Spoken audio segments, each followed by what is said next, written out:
Musique, Frédéric Huttman.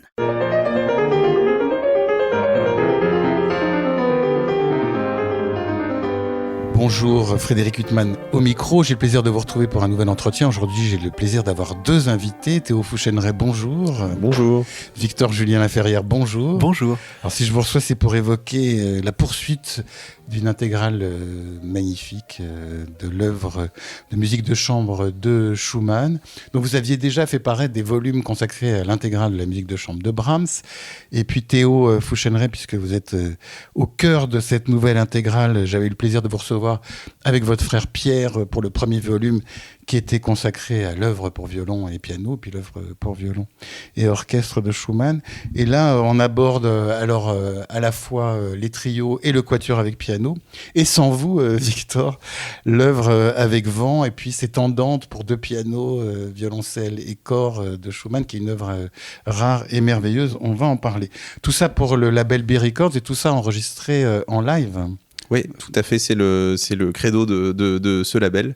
Et puis c'est quelque chose qui nous va très très bien parce que on aime l'intensité que le live procure et je pense que ça apporte des choses qui sont bénéfiques lors d'un enregistrement.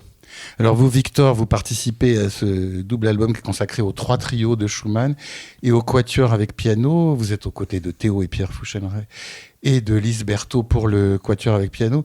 Alors les trios de Schumann, vous en aviez déjà joué. Je ne sais pas si vous aviez joué les trois. Le premier et le troisième. Il me restait à découvrir le deuxième. Ce qu'on a fait au cours des dernières années, sachant que l'enregistrement allait arriver, on a essayé de s'atteler à chacun des trios alternativement, et donc on a pu les jouer quelques fois en concert et voilà, prendre un petit peu de vécu sur ces trios. Il y a un mystère pour moi avec Schumann, parce que j'ai une passion comme beaucoup pour Schumann, et en même temps, quand on voit la musique de chambre de Schumann, elle a pas la popularité entre guillemets de la musique de chambre de Brahms. Quand on voit la musique pour piano de Schumann, elle n'a pas la popularité de celle de Chopin.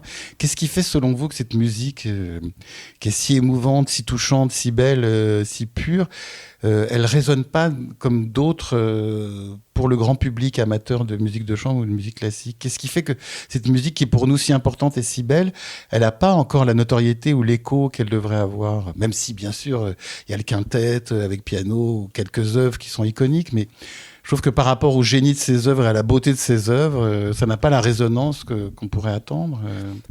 C'est, je pense, dû en grande partie aussi comment dire. Je pense que l'esprit de Schumann n'était pas un esprit simple. Je pense qu'il a passé beaucoup de temps à défaire des nœuds dans sa tête pour accoucher à une musique qui est unique.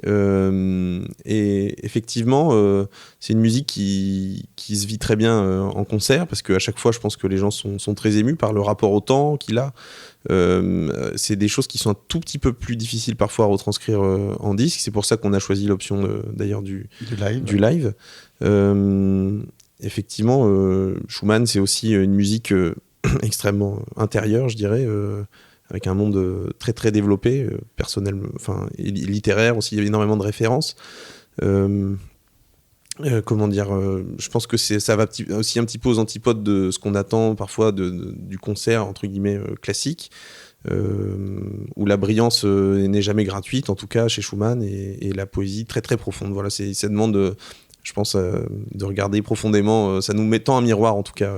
Et l'univers pianistique de Schumann au piano seul, vous le pratiquez beaucoup, Théo ou... Oui, quand même. Ouais. Ça, c'est un incontournable pour... Le concerto pour piano aussi. Le concerto pour piano, que j'adore. Tout le monde l'adore, mais c'est vrai que... C'est une œuvre que... Ouais, c'est extraordinaire. Et ça fait partie du Schumann qui fait consensus. Ça, je mettrais ça dans le rang avec le quintet et le quatuor avec piano. C'est des œuvres qui marquent par leur grande poésie, bien sûr, mais aussi par leur forme concise. Il y a une sorte de clarté tout du long de ces pièces qui est absolument phénoménale, quoi. C'est limpide. Vous, Victor, le concerto pour violoncelle de Schumann, c'est une œuvre que vous jouez, on le sait.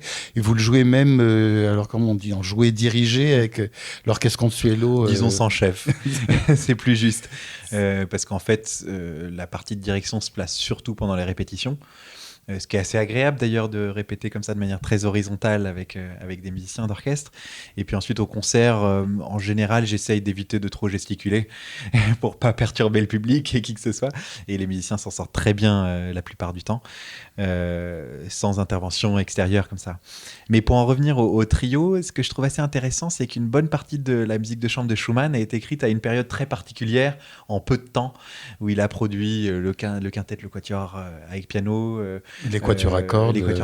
Oui, 1841, 42. Exactement. Et les trios échappent à cela. Chronologie. Voilà, ils sont tous les trois vraiment de la maturité déjà, même le premier, mais à trois périodes bien distinctes, à trois périodes de composition bien distinctes, et notamment le troisième qui est assez tardif, qui lui se rapprocherait presque justement de la période de composition du concerto pour violoncelle.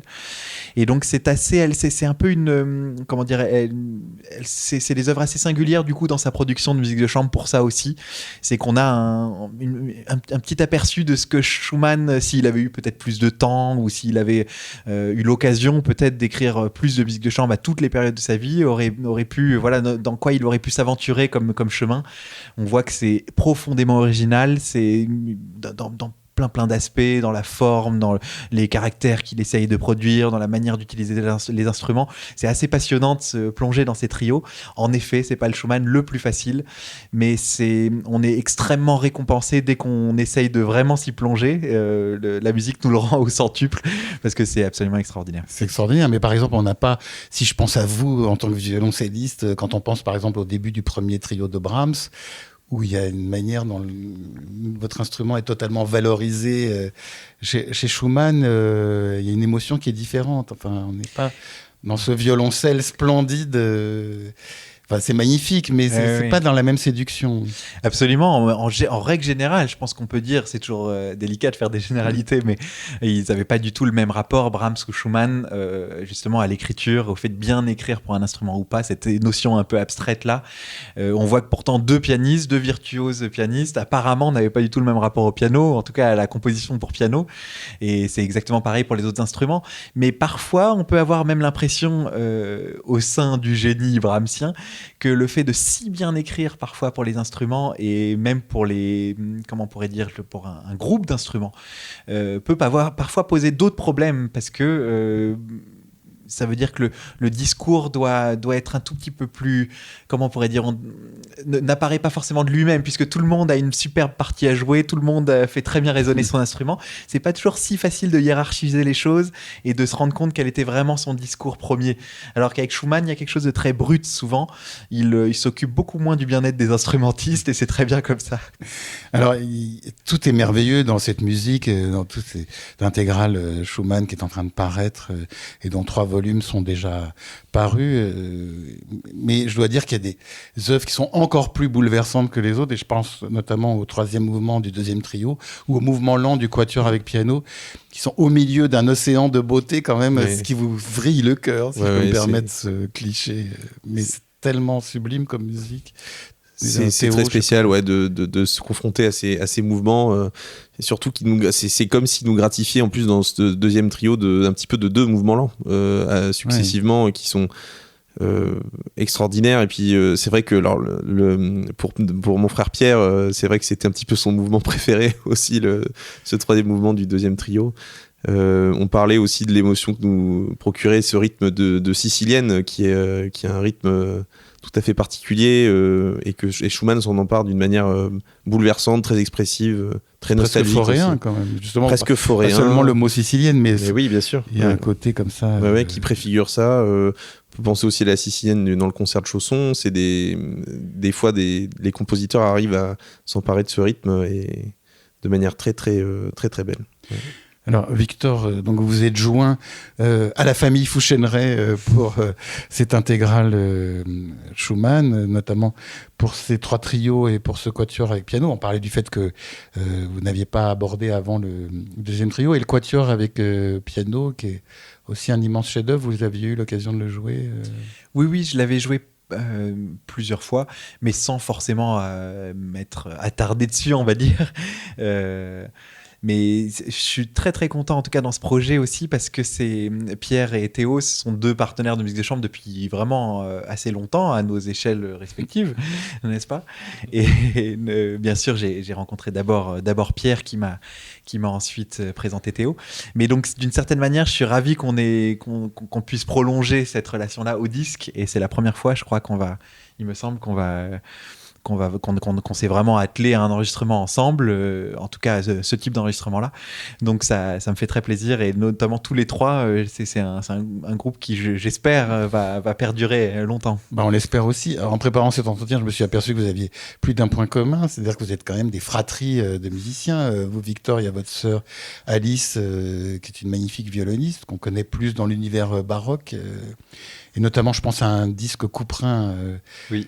absolument merveilleux. Avec viol de gamme. Et donc vous, Théo, donc avec votre frère Pierre et votre sœur Sarah, oui. Je ne me trompe pas sur le prénom. Non, c'est bien Sarah.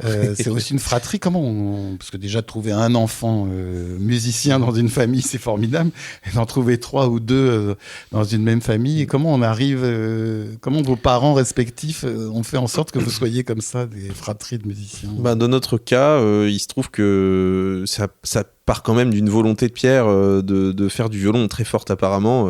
Il se trouve aussi qu'avec Pierre, on a pas mal d'années d'écart, 9 ans, quelque chose comme ça. Et puis... Et donc Pierre était bien lancé dans le violon après qu'il ait vraiment insisté pour en faire, et puis ça a très bien marché.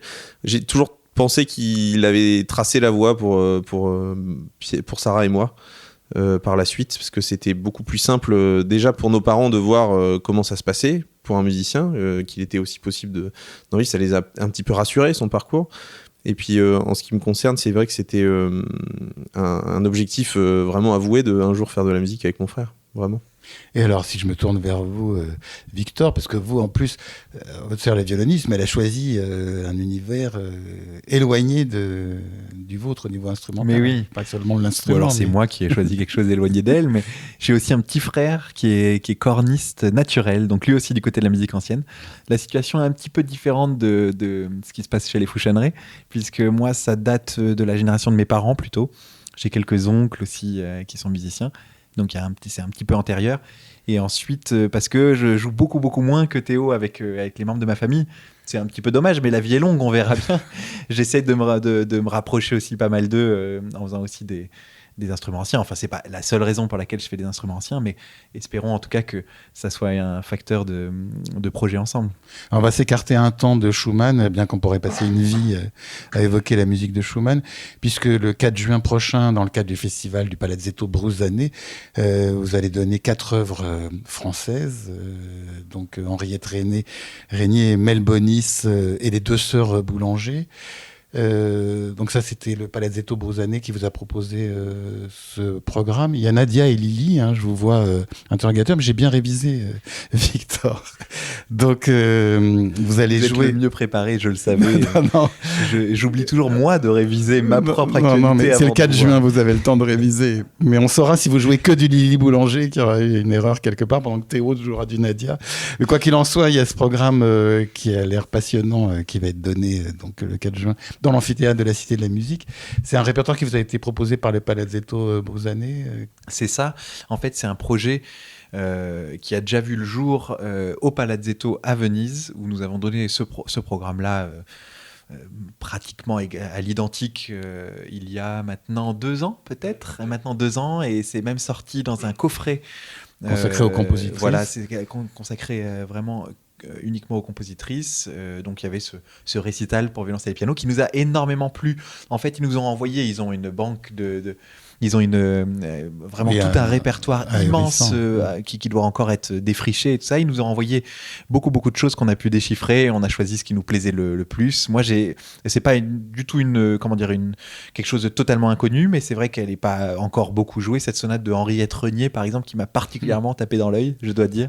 Évidemment, les 3 pièces de Nadia Boulanger, mais qui, elles, sont encore un peu plus connues. Oui. Je te laisse parler de Mel Bonis, peut-être. Oui, allez-y, Théo, parlez de Mel Bonis. C'est aussi une sonate moi que j'ai beaucoup apprécié. C'est il y a un charme extraordinaire dans cette. Et puis je trouve quand même une grande maîtrise notamment du violoncelle, quoi. Je trouve qu'elle fait très bien chanter les instruments, c'est une grande connaissance. C'est vraiment des sonates qui méritent d'être entendues, redécouvertes et défendues. Souvent, ces compositrices, c'était des pianistes de grand talent. Certaines, je pense à Marie-Jaël ou d'autres, qui étaient vraiment des grandes pianistes, bon, pas seulement Clara Schumann.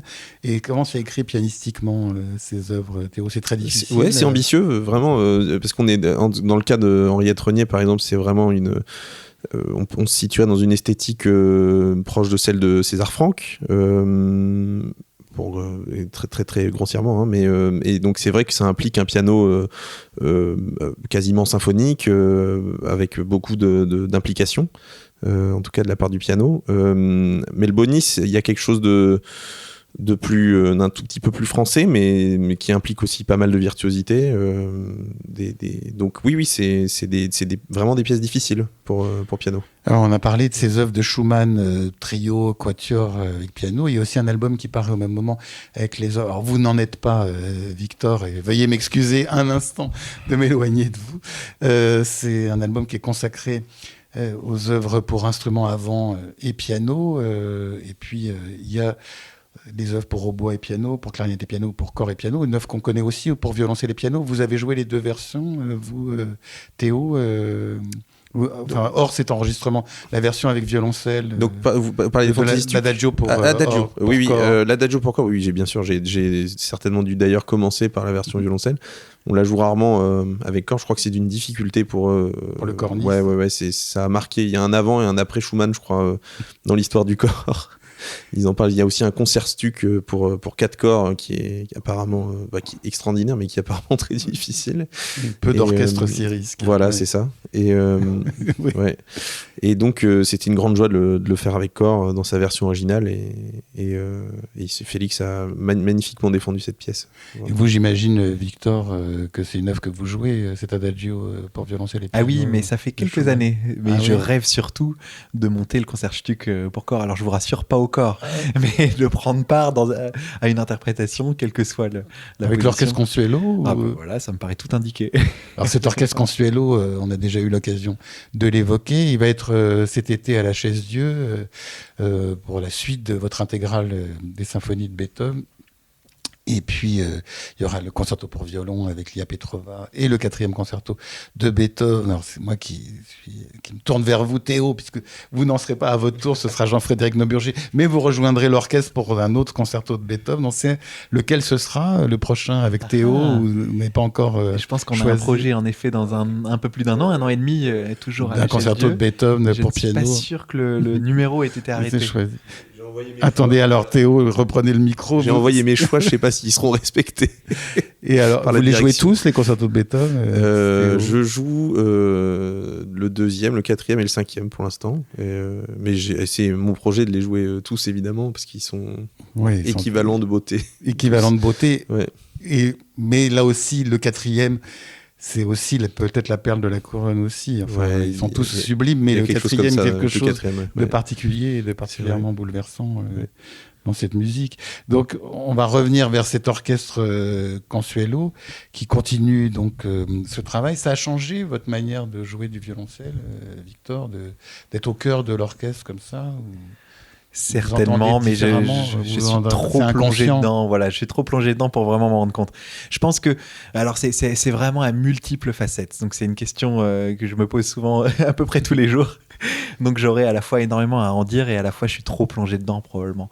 Mais il me semble que, alors il faudrait comparer les ressentis. Mais il me semble que chez beaucoup d'instrumentistes, voilà, on est tellement dans notre instrument depuis beaucoup d'années que ça fait toujours du bien, quelle que soit la manière de le faire, de prendre un peu de recul à un moment donné. Donc certains c'est par l'enseignement, certains c'est parce qu'ils découvrent un domaine que voilà, ils font de la photographie ou j'en sais rien.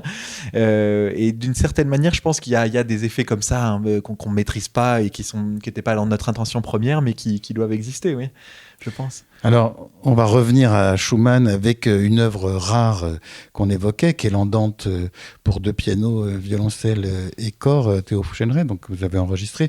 Il y a quelque chose de très émouvant. Alors, cette œuvre, elle est absolument magnifique. On l'entend très rarement au concert. Il y a des raisons. Elles sont c'est difficile à monter. Comme moi, je pense pas que ce soit l'adhésion du public qui poserait souci. Ah non, je parle pas de l'adhésion du public, je pense à la manière de monter voilà, cette œuvre. L'instrumentation est quand même très particulière. Voilà, c'est ça. Je pense qu'économiquement, c'est déjà des concerts de piano, ils sont souvent un petit peu. Mais je comprends. Et puis, oui, il faut vraiment, en général, pas un hasard, mais il faut qu'il y ait 2 pianos et un corniste dans un festival, et puis on peut éventuellement penser à cette œuvre pour la faire. Je crois qu'elle a quand même été jouée, par exemple, au festival de Deauville ou dans des endroits comme ça. Oui, et puis le problème, c'est qu'il n'y a pas d'autres œuvres dans cette formation. Donc, voilà, c'est ça. Non, il faut faire un programme composite, faut être malin pour placer cette pièce, c'est vrai. Alors, il y a quelque chose de très émouvant dans ce disque, non seulement votre interprétation, mais c'est que vous jouez avec Hortense Cartier-Bresson. Oui, tout à fait. Donc, qui a été votre professeur. Ouais. Ça, c'était vous qui le souhaitiez Oui, tout à fait. Ouais. C'est, Hortense, ça faisait longtemps que je voulais partager un moment de musique avec elle, parce qu'elle m'a aussi tellement donné sur le plan de la pédagogie, et puis c'est une musicienne que je respecte éminemment, et voilà, c'était vraiment l'occasion de faire ça avec elle, et je sais à quel point elle aime Schumann, et c'est vraiment la personne idéale pour partager ce projet. C'est une immense pianiste, mais je crois que le problème, c'est qu'elle a eu des élèves, justement, et vous en êtes, Théo, tellement connus, reconnus et tellement formidables que parfois ça efface peut-être son itinéraire personnel. On a l'impression qu'Hortense Cartier-Bresson, c'est un bonheur de l'écouter et qu'on n'entend pas assez, justement, parce que elle a pris une telle part dans l'enseignement et un tel prestige que... Oui, je pense que maintenant ça fait partie d'elle. Elle enseigne depuis tellement longtemps, que ça fait vraiment partie de son ADN. Après, pour ceux qui aiment Hortense, on a pu se régaler ces dernières années, parce on a pu l'entendre. Elle a sorti deux extraordinaires disques, un consacré à Brahms et l'autre Bach, seconde école de Vienne. Oui, magnifique disque aussi, et moi je me réjouis de voir qu'elle qu'elle continue son activité de pianiste et aussi magistralement. Et l'un et l'autre, vous enseignez, ou vous n'avez pas le temps, ou vous n'êtes pas encore... Non, moi, c'est pas par manque d'envie, mais il faut commencer à s'y atteler. Voilà. Je fais de temps en temps des masterclass, mais ça s'arrête là. Et vous, Victor Moi, j'ai décidé que j'avais pas forcément le temps ces temps-ci, ou alors il faudrait enlever une partie de l'activité que j'ai pas très envie d'enlever pour le moment. Donc on peut pas tout faire bien, peut-être. En tout cas, moi, j'y arriverai pas. Donc j'essaie de faire des choix. Mais on attendra avant de vous envoyer des élèves. En tout cas, on va revenir à cette intégrale Schumann, parce qu'il y a eu Brahms, il y a eu Schumann, mais après, donc cette intégrale Schumann, elle va bientôt s'achever, avec des œuvres comme les quatuors à cordes, le quintet avec piano, et puis des œuvres plus rares aussi, comme les contes de fées. J'ai peur de me planter dans le titre en allemand, donc je dis ces fameux contes de fées, ces œuvres pour piano alto, et puis ces œuvres pour piano alto et clarinette qui sont absolument sublimes. Mais après, vous vous posez, il y a un questionnement sur après Brahms, après Schumann, ou la question ne s'est pas encore posée, Théo? On a pas mal d'idées. Bon, alors, je pense que ça va aussi... Parce qu'il faut trouver quand même des sommets comme ça, bien sûr, avec des compositeurs qui ont composé autant de chefs-d'œuvre. Bien sûr. Récemment, avec mon frère, on s'est plongé dans Bartók, mais c'est un concert qui a été seulement capté en vidéo au Bouffe du Nord, voilà. Donc on a fait les 2 sonates et les 2 rhapsodies, donc ça nous tenait vraiment, vraiment à cœur de défendre cette musique. Et puis après, dans les projets, il nous reste tellement de choses à faire. Il y a Beethoven en musique de chambre, en ce qui me concerne, j'ai jamais gravé une seule note. Il y a Schubert, Mendelssohn... et puis plein d'autres. Ouais, non, vraiment, je pense qu'on aura l'embarras du choix pour continuer. Si jamais on est toujours suivi aussi par ce label, intrépide. C'est magnifique ce label, ce qu'il fait. Et puis visuellement, ces disques aussi, les pochettes sont magnifiques, avec ces illustrations de Paul Vidal. Tout à fait. Ouais. Ça, c'est vraiment une très belle idée visuelle. Ça singularise bien la collection. C'est le label qui vous avait proposé ça? Oui, ils nous ont proposé quelques dessinateurs, illustrateurs, et puis nous le travail de Paul nous a beaucoup impressionné. On a pensé que ça collerait beaucoup avec l'univers de Schumann, en tout cas. Et ça ancre les instruments dans la nature. Voilà, c'est ça. Et je pense que c'était une dimension importante pour Schumann aussi. Et puis il y a aussi... il a un petit peu crypté les images. Il personnifie des personnages assez forts dans l'imaginaire schumannien, Florestan, Eusebius. On peut y voir des choses comme ça. Non, il a fait vraiment un travail formidable. Alors je vais me tourner vers vous, Victor, puisque on parlait des trios et du quatuor avec piano auquel vous avez participé.